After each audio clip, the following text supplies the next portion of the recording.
welcome everybody. Thank you, ladies and gentlemen, and our esteemed colleagues here for a security panel on DDoS attacks. We have 4 of the most expert people we could possibly have, widely dispersed across the globe. Here's the contact information for all of them. I'll give them a chance to briefly introduce themselves in a moment. This slide deck will just be available for posterity. My name is John Kristoff. I won't say anything more about myself. And the last thing I would just like to note for all of us here, some of you don't know, but many of you do. Our friend and colleague Don Smith passed away earlier this year, and it was a real deep loss and tragic for our community. He didn't attend many NANOGs, but you may have met him online or more likely on email. And he was prolific for a long time in his work with Quest, later CenturyLink, and he just joined Netscout not too long before he passed away. So he's in our thoughts, and we'll be thinking about him today, and for as long as we have thoughts, we will miss him dearly.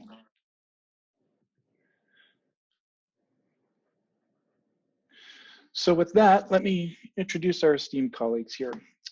In alphabetical order of the last name, we have Carel Bitter from Spamhaus. We have Roland Dobbins from Netscout, Damian Menscher from Google, and Allison Nixon from Unit 221B.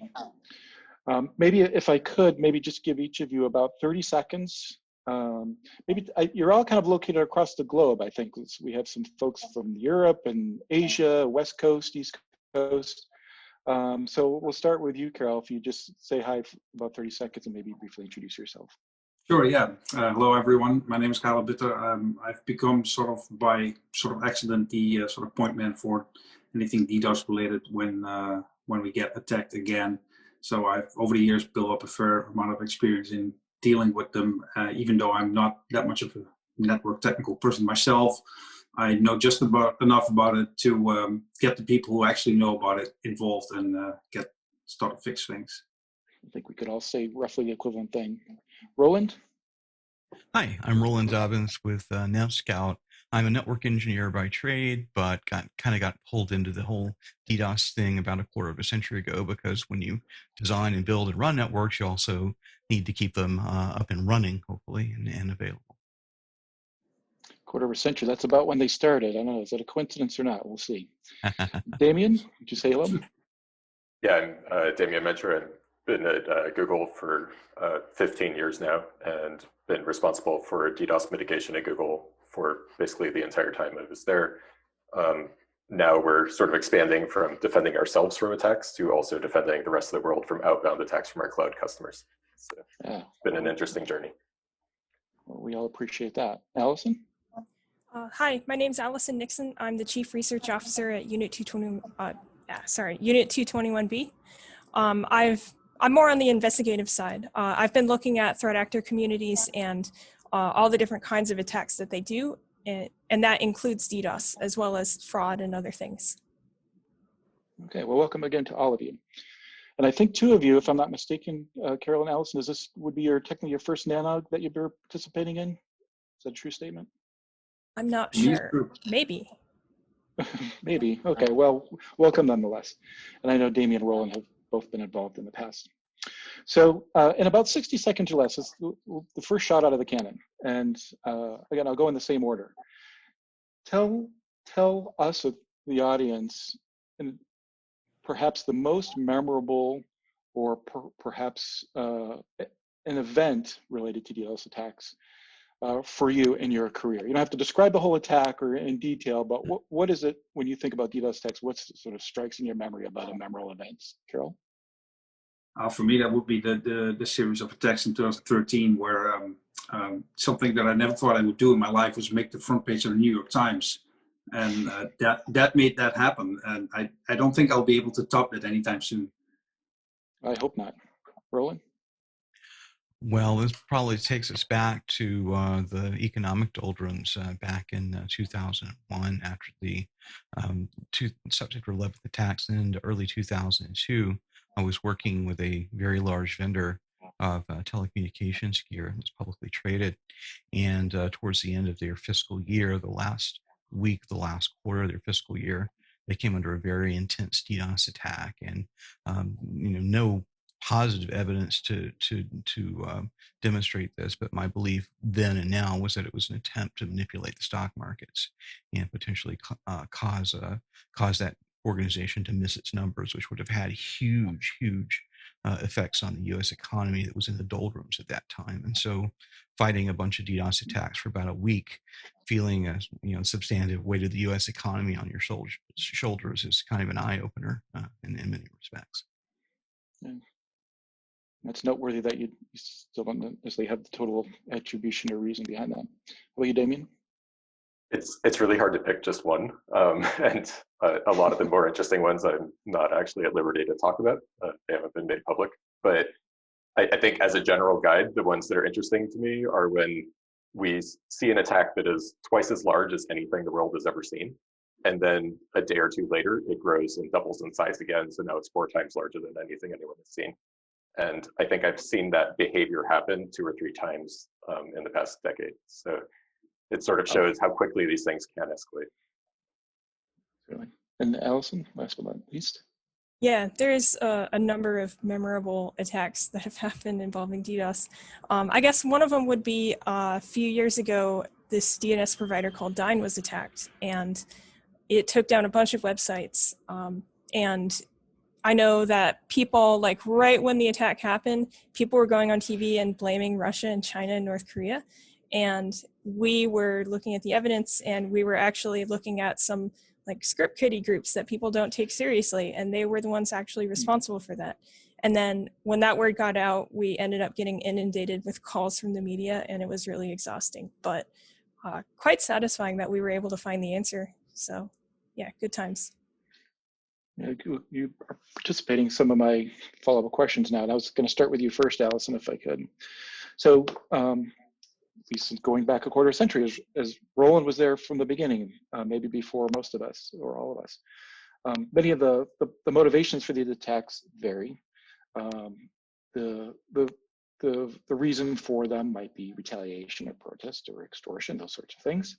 What they consist of, the packets, the protocols, the context of the traffic itself varies widely. But who today would you say, if you could name one or a small subset of groups that are responsible for attacks today, and why are we seeing them today? What's the motivation behind them? What's the driving? I mean, I think every single motivation could be the explaining factor for a lot of the attacks happening nowadays. I wouldn't say that there was any one particular group or region responsible for a majority of DDoS attacks. Like, every region out there has its own criminal element, and there's an entire DDoS ecosystem that's part of that criminal element. So, I mean, my focus has been on the English-speaking community because I only speak English, right? So when I look at the English-speaking side of things, I see a lot of ego motivation as well as monetary motivation. So a lot of these guys are out there trying to prove themselves, and there's like some kind of insatiable ego need that's never going to be satisfied because it's actually a personal problem they have. And some of these DDoS botnets are used to attack high-profile targets explicitly to get media attention. So that's something that I've seen over and over again with the English-speaking Western community. But if you look at other criminal communities overseas, like in Russia and China and some of the Eastern European countries, you see a lot of, like, a whole variation of motivations and a lot more financial motivation going on. So like the sources of the texts themselves, those motivations and reasons are as distributed.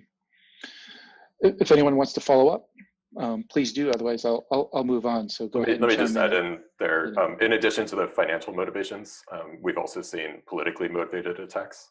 So an example would be the Brobot attacks on U.S. banks in, I think that was 2012, 2013 timeframe, and the Great Cannon attacks targeting, for example, GitHub in, I think that was 2015.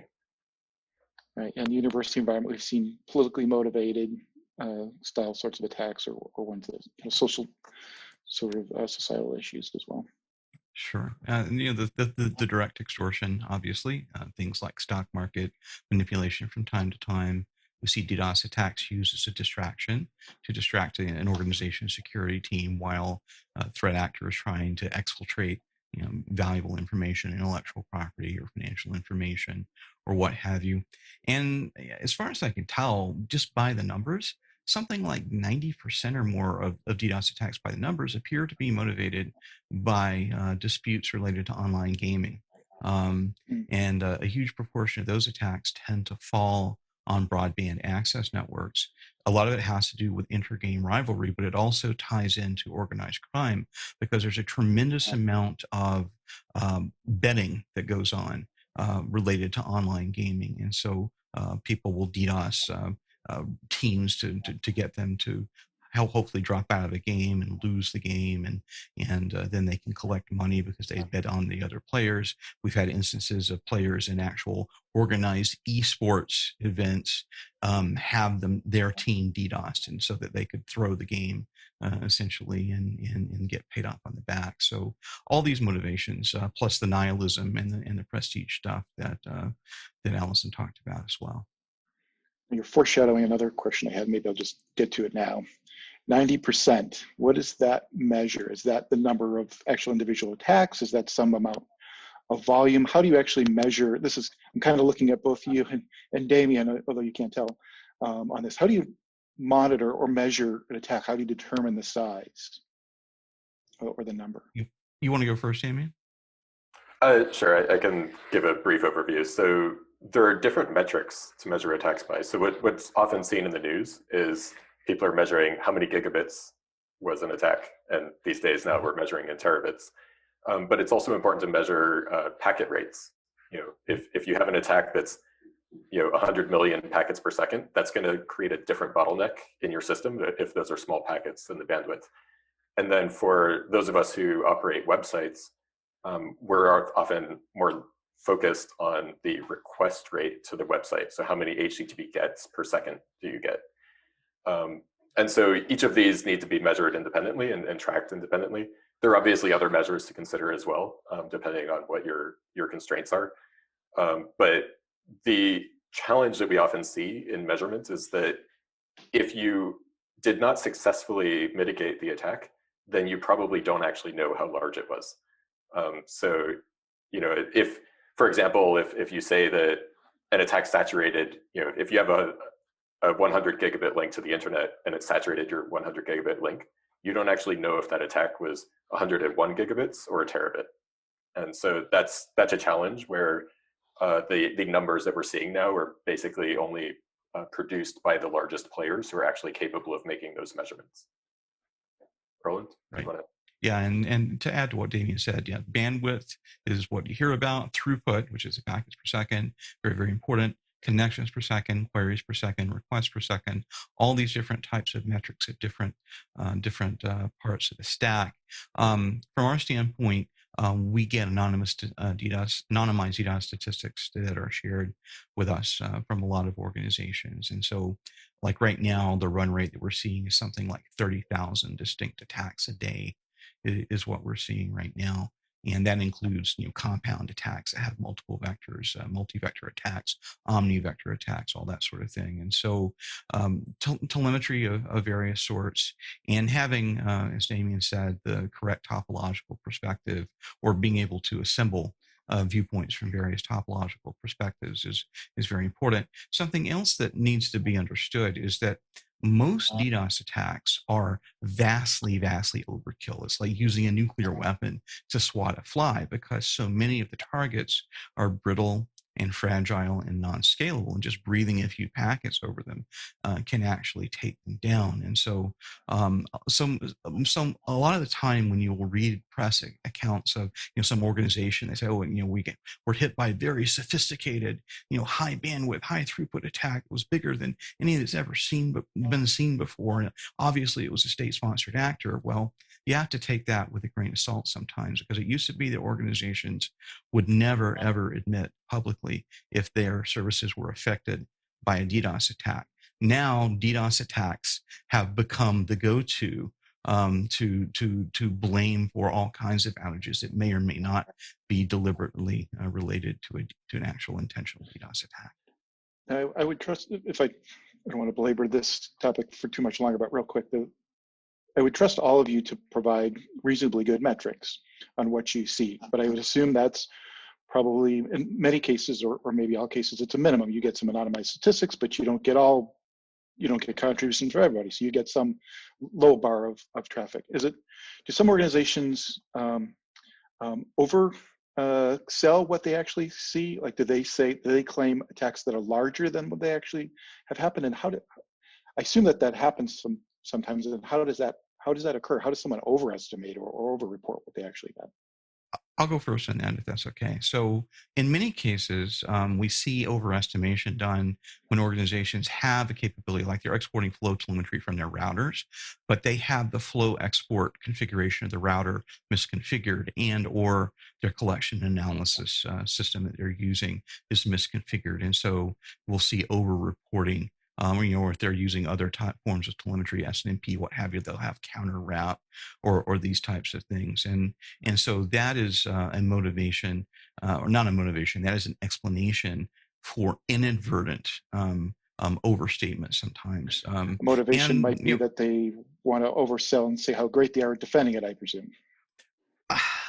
Sometimes, other times we see organizations end up getting hit by attacks that, quite frankly, if they had a reasonable internet security posture with reasonable degree of resilience, they wouldn't normally have been affected. And so we'll see sometimes some exaggeration, whether deliberate or inadvertent. I'll have to leave it to others to judge.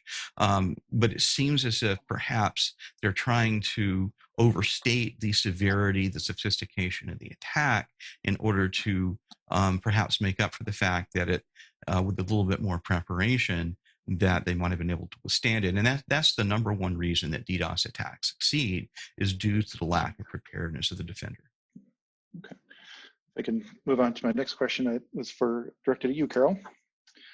One of the things, and this of course had to come up, is one of the things that seems to plague us since the beginning is the ability for some networks to be able to source address spoof, and that may have not been behind some of the attacks that you've experienced.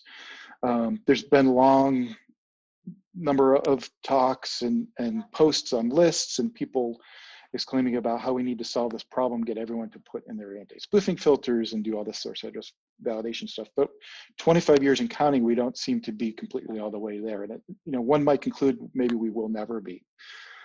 So maybe instead, there's been some anecdotal evidence that it's not all the networks who are capable of allowing sourced addresses out of the network that are actually conducting these attacks. It seems to be a small subset of them that are actually facilitating them.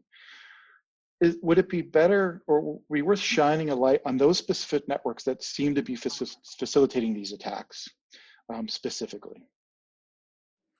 And how might we go about doing that? Yeah, I think that would definitely help. It's from the experience that I've had, it's definitely true that there's often when there's spoof traffic involved, you can trace it back to if you can trace it back. I mean, this is a big if, and that's a problem by itself, is that it's often takes too much time and too much effort and too much is depending on who's being attacked and who they know to be able to figure out where it's coming from. If you're talking about tracing back the spoof traffic, I'm sure that Damian has plenty of stories about that. It's not always easy for everyone to figure it out, and it's in the past it's been easier for me to figure it out because of people that I know, and I can go on to Slack channels or whatnot and have access to people who can help out in that regard pretty quickly. But obviously that's not the case for everyone, and I think that's one of the bigger problems that is holding it back, is that it takes way too long to figure out where it's coming from. And once you figure that out, it is sometimes really surprisingly hard to get other upstreams or other people involved somewhere in the path to say, okay, yeah, we agree that this is bad and we're going to do something about it. And that in the end, that is, I think, why this still exists, is that there are too many people who don't care about it. Maybe I'll ask Allison, because she has some experience in the attribution angle. Is this Is this an approach that kind of work? Is fine if we can identify the sources of these networks, naming them, attributing them, and then specifically targeting them in some way? Is this a worthwhile exercise? Yes. So when you're talking about fighting the DDoS problem, you need to have multiple different efforts going on in parallel. Part of it is arresting the threat actors themselves, and part of it is also pointing some scrutiny at these networks that are either neglectful or complicit or somehow facilitating these DDoS attacks and providing the infrastructure in order to do that. There are some techniques that will actually allow you to find the source of the DDoS attack, but for the most part, you're only going to get a resolution, like you're only going to get a granularity down to the service provider responsible. So when it comes to applying pressure or doing other things to get them to stop sending pollution to the internet, that is something that we're all looking into. And hopefully this is something that can increase over the next year or two. I want to mention, like I gave a talk at a previous NANOG about how to do this traceback and you know, the fact that transit providers are able to stop all of this if they wanted to, right? They have to be convinced that it's in their business interest to stop these amplification attacks. But it's also important to keep in mind that there are multiple types of botnet, you know, types of attacks. So even if we do, you know, source address validation and solve that problem completely, there will still be botnets of IoT devices out there. So it's not a complete solution, and I think it's important to keep that in mind, that there are multiple types of attacks. You people are really good at anticipating questions that I have. The audience should know I have not given them the questions I was specifically going to ask, just some general themes or topics. But I was going to ask one of the next questions to you, Damon, was I don't know that we necessarily include Google as a backbone provider per se. So whether we do or not doesn't necessarily matter. But my question to you is, what is it that the backbone providers, the transit carriers specifically, those, you know, if you can think of a center of the internet, if there's such a thing, what is it that they ought to be doing or could do? How could they be helping us do this? Because you often hear a lot of times is they're transiting traffic, they don't really know about an attack until they get contacted by somebody because they have so much capacity it almost doesn't register on their radar. And so they don't maybe necessarily have an incentive or even the insight to know that this is a particular problem. What should they be doing, if anything? So a simple thing would be to look at their flow data.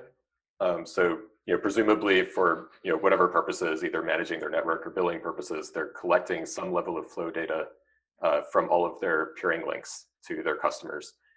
And if they look at that flow data, they will see that there are certain interfaces that are completely dominated by traffic that is, you know, UDP, you know, NTP traffic only. You know, it's like 100% NTP or 100% DNS, or maybe it's 100% SYNs. And if they look at the source addresses on those, their router will tell them what is the source AS. If they see a single interface that is sourcing 1,000 ASs and is not a peering exchange or a peer transit provider, then that's extremely suspicious, right? There aren't very many customers who have a cone of 1,000 ASs. So this is mostly a matter of just being able to look at their flow data and then take action on what they find. Okay. Sounds like very good advice. Roland, if I could add something to that. Yeah, so what Damian's saying is correct. Flow telemetry at all the edges of the network where packets ingress the network, collecting and analyzing that. There's tons of open source tools, there's tons of commercial tools that allow that to happen. A big problem that we have is, number one, a lot of networks simply, even in this day and age, they don't have flow telemetry deployed at the edge, right? So that's problem number one. Problem number two is, even if organizations do in fact have flow telemetry exported from their edges and they have some kind of system to collect and analyze that flow telemetry, having the skills and experience in understanding the importance of being able to do this is not nearly as widely distributed as we would like it to be. In point of fact, the people who have the skills, experience, and motivation and ability to perform traceback on networks on the internet as a whole is relatively small. It always has been, and it still is to this day. And so this is something that is a perennial problem. And even if a particular organization has some people who are in the position to do that. They have the tools and the technology. They can perform traceback. Their ability to perform traceback, of course, ends at the border of their network. There is limited to their span of administrative control. And so doing this, multi-hop by multi-hop by multi-hop, as Carel had indicated earlier, can be very tedious and time consuming. It's a difficult problem. It's a skill set problem. The technology is there, but it always can be improved. But the main thing is the motivation to understand it. And even though back in the earlies, we would have ISPs who deliberately did nothing about DDoS traffic, whether it was spoofed or whether it was non-spoofed, because they were making money billing for that traffic. We had a period starting in the early aughts to the mid-teens where there was greater awareness, and we didn't have that. But I've been running into that again recently, working with some organizations to try and get some attacks traced back, where because of the current economic situation that we're in, that some operators are not necessarily as highly motivated as one would like to trace back spoof traffic and attack traffic that's not targeting them directly or their infrastructure directly. And that's, again, a perennial problem. So one thing about the experience and expertise in order to trace back traffic and prevent DDoS attacks, I mean, when we're dealing with DDoS, this is an ever-growing problem, and it always will be. The numbers will always get bigger. And I seem to remember a few years ago, quite a number of networks that normally would ordinarily say they don't have the ability to do this or that, suddenly gained that ability when Memcached hit the scene and the outbound attacks were taking down the networks sending those attacks. And then all of a sudden, a lot of expertise came out of the woodwork very quickly. I was very impressed. Oh, that's true, and that goes back to the motivation.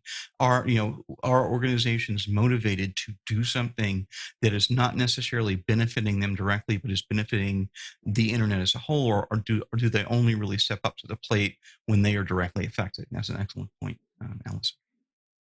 Eva, my next question was actually for you, Roland. So if you need a quick drink of water, go ahead and take it.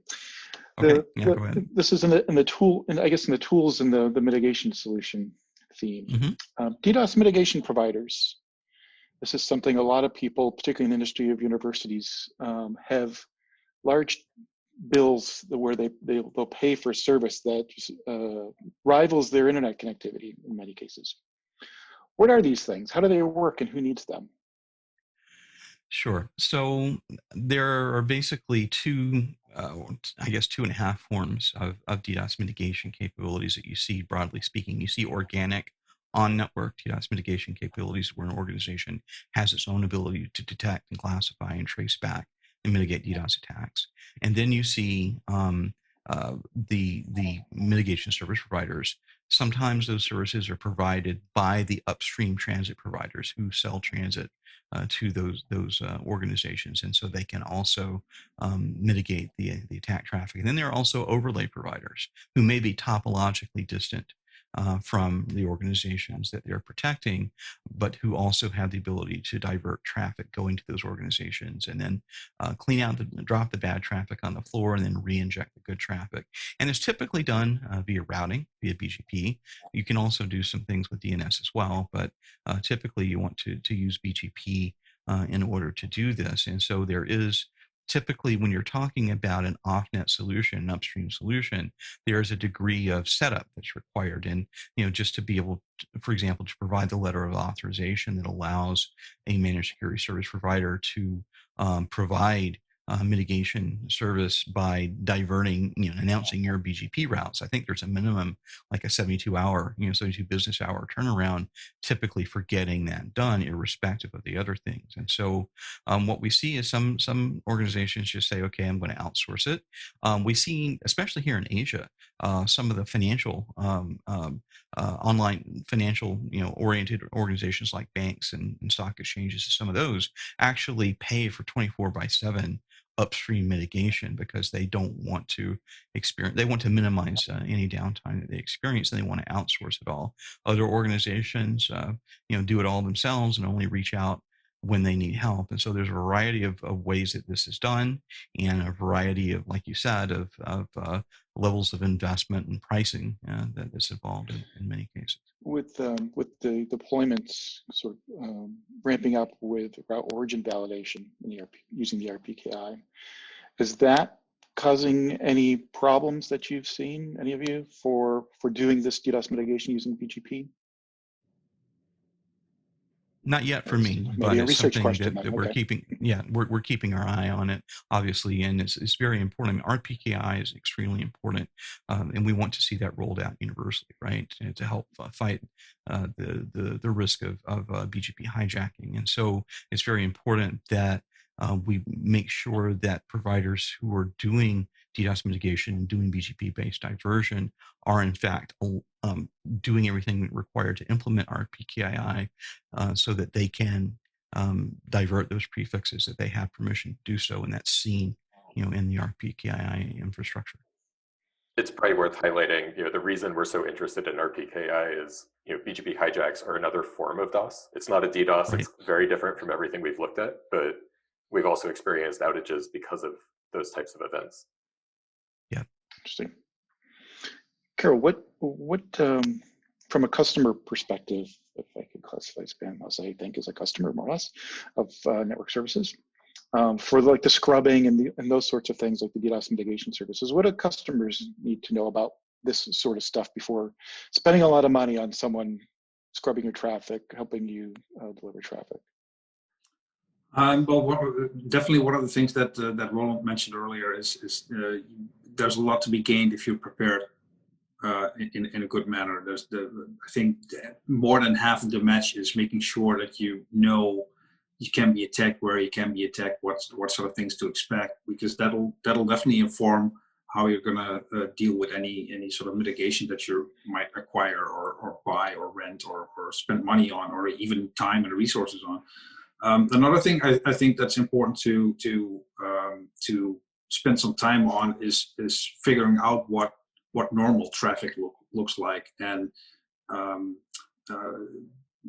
something that we run into every now and then is that one of the things that we have many servers at many different ISPs all over the world, and most of them will get a fairly good number of DNS queries on a regular basis, because that's the normal traffic. But almost on probably not a weekly basis, but certainly monthly basis, we'll get alarms from one of these places saying, "We think you're under DDoS." No, this is our normal traffic. This is just we get a lot of DNS queries. Other people get a lot of other traffic. We just get a lot of DNS, and just the fact that we're getting a couple of thousand of queries on one machine per second is not really, for us, that's not a concern. That's just normal. But they have something in place that'll alert someone that this is an attack. This is not normal. So I guess that you need to know what your normal situation is, because that'll obviously also play a part in when you want to raise the alarms. Let me ask this question to all of you, and if you I think are able, or if you're willing to field it. I've noticed this myself, no doubt that all of you have as well, especially when an attack is ongoing and it's significant enough to be noticed by lots of people. Reports in the press start to go out, maybe the tech press, but sometimes national media, global media. And oftentimes that press isn't so great at describing what's actually happening. The details are often incorrect, sometimes mildly so, other times wildly so. And it's, in my experience, I've seen this, my own experience back when I was with Ultra, the people who are commenting and providing being a source for information for these reports don't always have an inside knowledge about what's going on. So this seems to be somewhat of a problem, not just that the reports are inaccurate and then you have to address and correct those reports, but there's also an unwillingness by some of us, perhaps, to talk to the press. So what advice would you have, both for technical people? Should we talk to the press? How should we talk to the press? Who should talk to the press? What should we say? And if there's any advice you have for the press, what would that be? I'll go first, I guess. Okay, go ahead, Allison. Yeah, so this is something that I've had to deal with a lot, actually, because in the capacity of my job, I media interaction is part of my job. So that could be either on background where my name and company is not mentioned at all, or where I'm actually quoted and my name and company is mentioned. So for tech people, just keep in mind that there are multiple ways that you can interact with the press, and it doesn't always mean that you have to be named and outed. That said, you need to have trusted contacts because not all journalists are going to treat you very well as a source. So keep that in mind as well. But one of the things that really irks me when these high-profile DDoS attacks happen is that there are all these charlatans that will get on the TV pretty much immediately and say their opinion about what they think it is. These people are not involved in the investigation. They're not part of the victim company. They're not part of any company monitoring it. And they don't have any credible knowledge about the event. But still, they are the first people and the most willing people to go on TV and spew something to fill content out. And it seems like one of the societal problems we have is that these news media just need to fill out content. And they don't really care what kind of slop goes into the pig trough. So, I mean, that's part of the problem. And I mean, when you are hours into an investigation, you don't know who did it. You don't know if it was Russia or China or the basement hacker, you know, you just don't know. And even when you find out, you're not going to broadcast it to the media, or at least you shouldn't. You should be working with law enforcement, working with the victim, doing what you can to mitigate the harm and prevent any ongoing campaign that might be happening. So, I mean, you got to be responsible with that, right? But keeping that in mind, I think it is important for people in our industry to do what we can to make sure that the media is accurate. And even if it's saying like, we can't disclose it now, we can't say anything right now, or even saying it's impossible to know right now, that's sometimes better than saying nothing. Because, I mean, this is the only way that you could prevent the charlatans from spreading disinformation. My worst nightmare is if some kind of attack happens and the charlatans go out and say nonsense, and then actual people in the government take action based on that nonsense. That's my worst nightmare. So, yeah. I was hoping maybe we'd find a topic that you'd have an opinion on. So if you found it. Anyone else? I'd like to add something. I bet. Go ahead. Yeah. I mean, I fully agree with Allison saying that, you know, especially early on in an attack, you can't go out and make any meaningful statements about what's going on because, you know, everything's on fire and you need to figure out how to deal with whatever's going on. However, I do feel that, I would hope that in the future, more people would be, you know, more knowledgeable people will be more vocal about what happens, because I think that there are too many big attacks that not get talked about. And if it gets put, you know, into silence, then you know, at some point policymakers will say, well, clearly it's not a big problem anymore. We should never hear about it in the news anymore. There's nobody saying that we're being attacked every week or every month or whatever, and it's causing us all sorts of problems.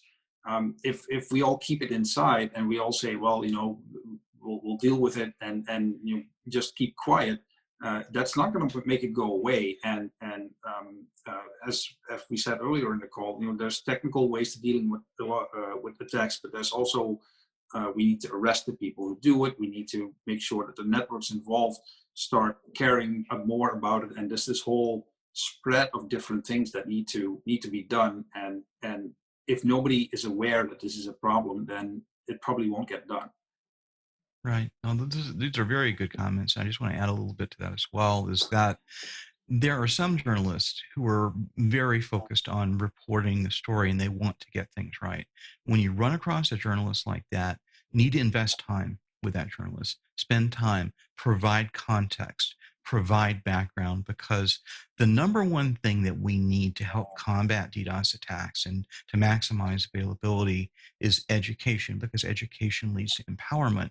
And the press can be a fantastic way to educate people and thereby empower them. But we who have skills and experience and knowledge do need to make sure that we invest some time with the press to help them understand what's going on so that they can report more accurately and responsibly. And I've spent a lot of time with the press on background, as Allison, you know, was talking about, just to explain, you know, the underlying mechanics so that they can get the story right.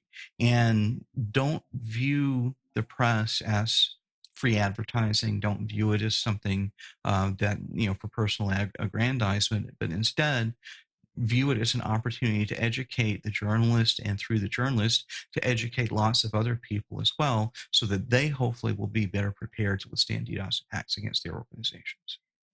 Yeah, one other thing, this is a civic duty. Like, in order to have a free press, we need to have a well-educated press that says things that are accurate and knows what BS looks like. And if people in our industry are not educating journalists with conversations on background, then they're just going to go all over the place. So think of this as your civic duty. I'll add one more civic duty. Always go to law enforcement and file a complaint to get them something so that they can kick off an investigation. Yeah. I want to steer us in a slightly different direction, because so far we're talking about those who are not involved in the attack, talking to the press about attacks on other companies where maybe we don't have the full information. I think we also need the victims to post publicly the information that they do have, and try to be accurate about it. Don't just say it was a big attack, but try to give a metric on that. Try to explain what they've seen, what they know about it. And what they'll find is that a lot of us can't help them, but we often don't know how to help them because we don't know what was targeted. We don't know the style of the attack. I would also caution them against making claims for things that they don't actually know. As an example, in the 2012 robot attacks, some of the banks were claiming that they received a SYN flood.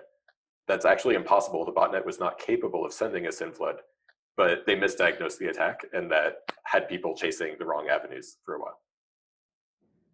This has been a fascinating discussion. I'll maybe add one thing. I think I'll be at liberty to make this statement. All the contact information for all these folks were on that slide that you'll have for reference later. I don't think any of them would mind if you ask them a question about any of this stuff, and I'm sure they're happy to take 5 minutes to respond to you. They won't give you free consulting necessarily, but I'm sure they'll be happy to respond to a couple of quick questions. So I think we need to kind of wrap it up. Let me wrap it up this way in closing. I'll give you an opportunity to address something that I didn't ask or hasn't come up, maybe something controversial, maybe something potentially meddlesome that we haven't discussed yet, or it's something that isn't a popular idea. I'd be particularly interested to hear those if we have them. If not, maybe just some parting thoughts. So I'm going to go in reverse order this time. So if I could, I'll start with you, Allison. All right. I don't know, controversial. Let's see. All right. There's a lot of interest in going after bulletproof hosters, and it might be in a network's best interest to make sure they don't look like a bulletproof hoster. So please don't do business with criminals. Thank you. Damian. I guess I'm next. Yeah, I have lots of controversial ideas, but I would say, make sure that you are prepared. That often means recognizing that you need a DOS mitigation provider. Be careful to vet your DOS mitigation provider. If they claim 100% uptime, infinite capacity, that's a lie. It's not true. So, think about who you're working with, but also keep in mind that having an outage is a totally acceptable solution as well. Often these attacks are financially motivated, and if you're spending more on a DOS mitigation provider than would cost you for having a short outage, then maybe you should just accept that short outage.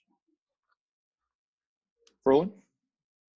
Yeah, I guess the controversial thing that I'll talk about is I work for a vendor in the DDoS space. Vendors are coin operated.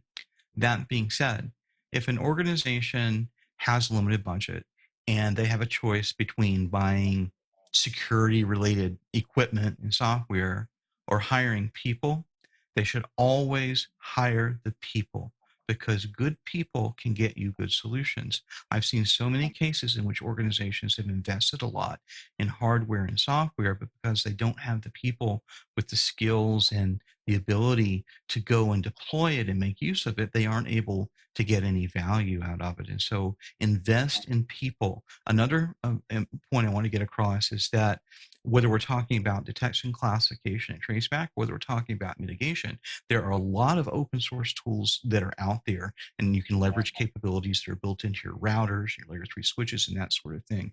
And it's very important to acquire this skill set to be able to take some of these open source tools, and play with them. Deploy them on your network. Get visibility into your network. Get the ability to react to attacks and mitigate them on your network. It may be that the open source tools are all that you need, and if so, that's great. If it turns out that you may need a commercial solution, you'll have gained the experience and expertise necessary to evaluate those commercial solutions and make the right choice for your network. Thanks on behalf of the people. Thanks for your endorsement. And Carel? Yeah, I sort of tagging on to what Roland said. That an attack may not always be aimed at your bandwidth or your services or your infrastructure. It may also be aimed at your people, and especially in a small organization like what we are. If an attack lasts a long time, it may be quite wearing out on the people having to deal with it, and if you have to stay up many nights in a row, and after a couple of weeks, that's going to get hard on folks, and maybe mistakes get made and bad decisions get made. So again, preparation can solve that, and realize that people are, you can DDoS people too.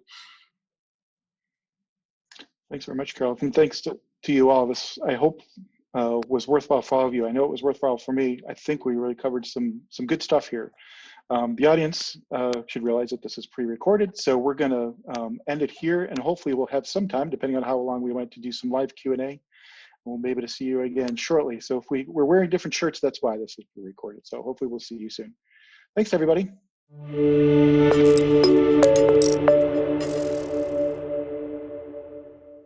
Great talk.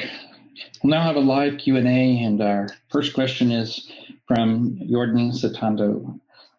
Is there a channel to report small volume DDoS attacks, for example, persistent attack to home Raspberry Pi web servers, which may not be important to anything else, but for example, 200 number of attacks per week? We start with.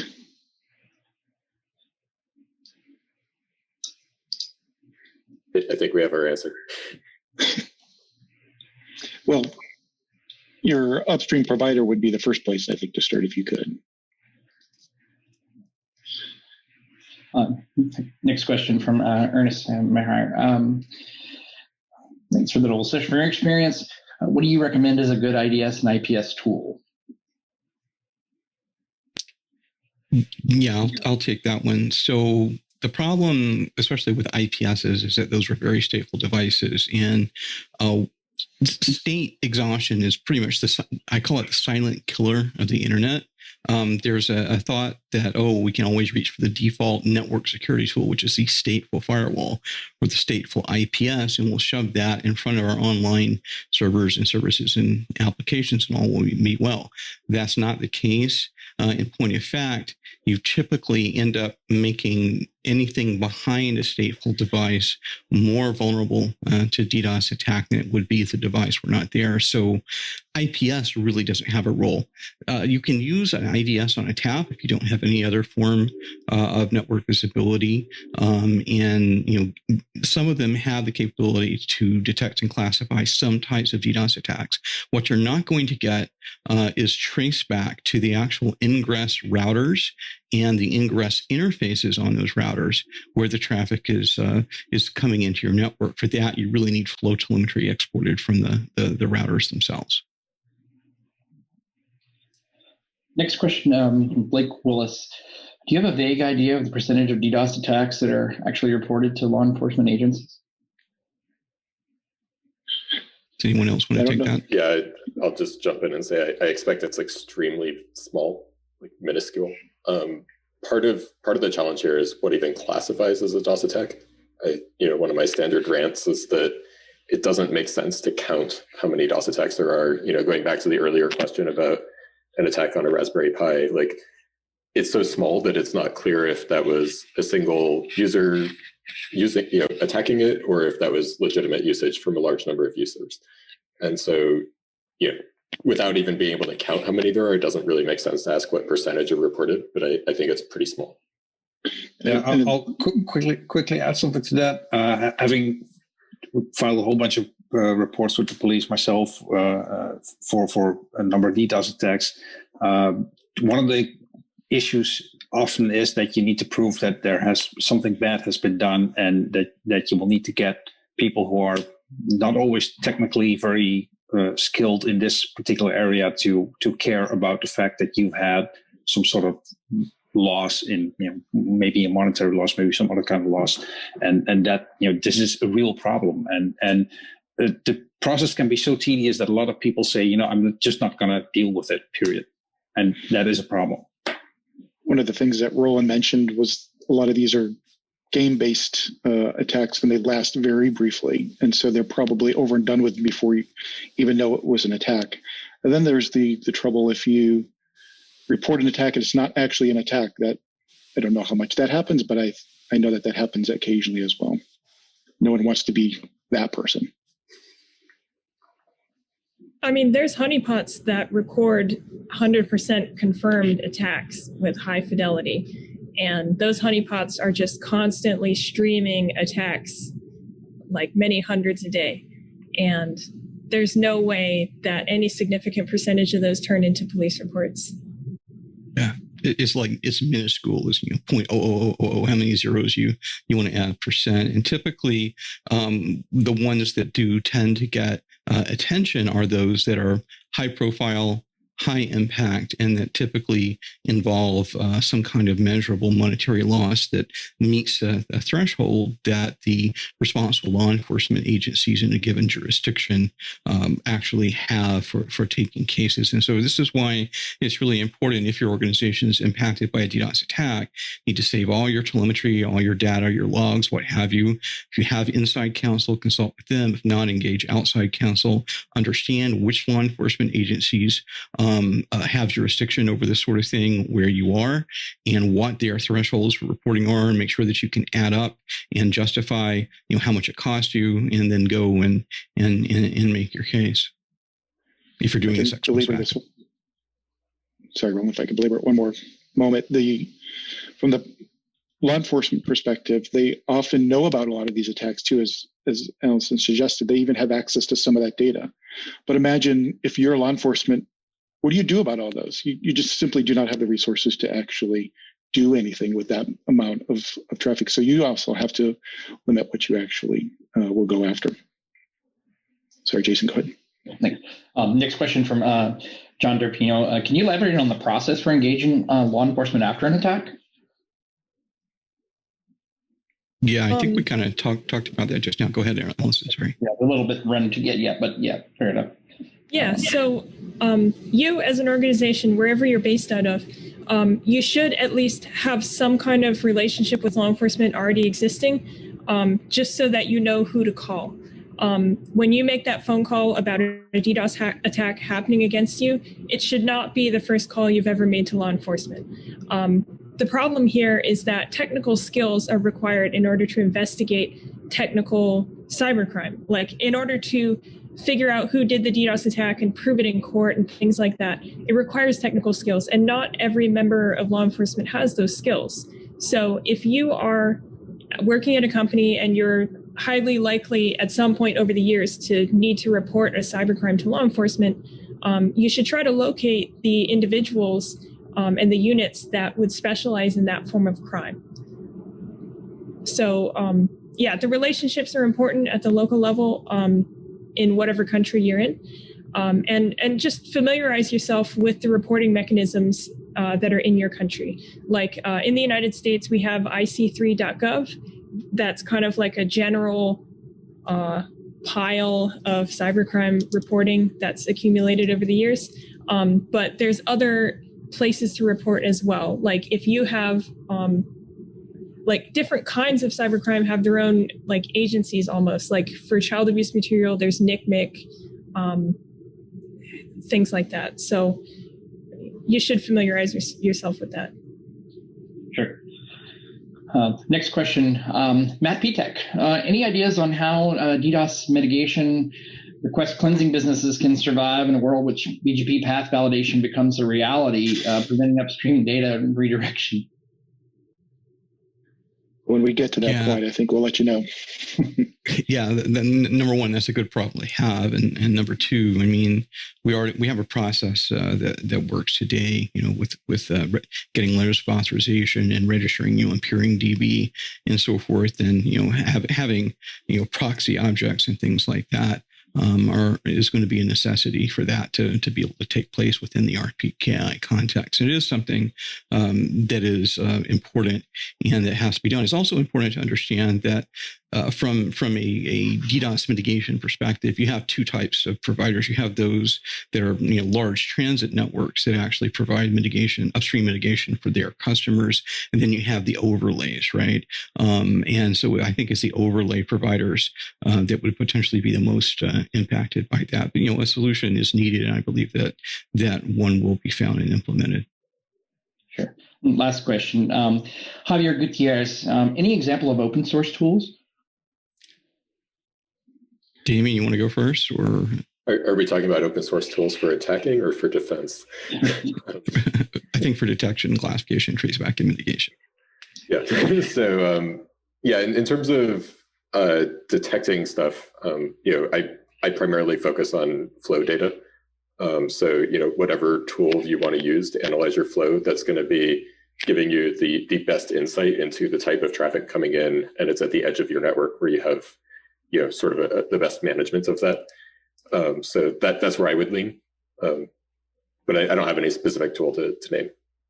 Sure. NFSend toolkit is a popular one for open source. Yeah, and that one's been around for a long time. PM account is really good as well. NTOP, NProbe. There are a number of open source tools, and you can find those, leverage them from a DNS standpoint. If your DNS servers recursive and authoritative, if they support DNS tap, for example, which is actually a way to be able to log DNS queries and responses without bogging the servers down.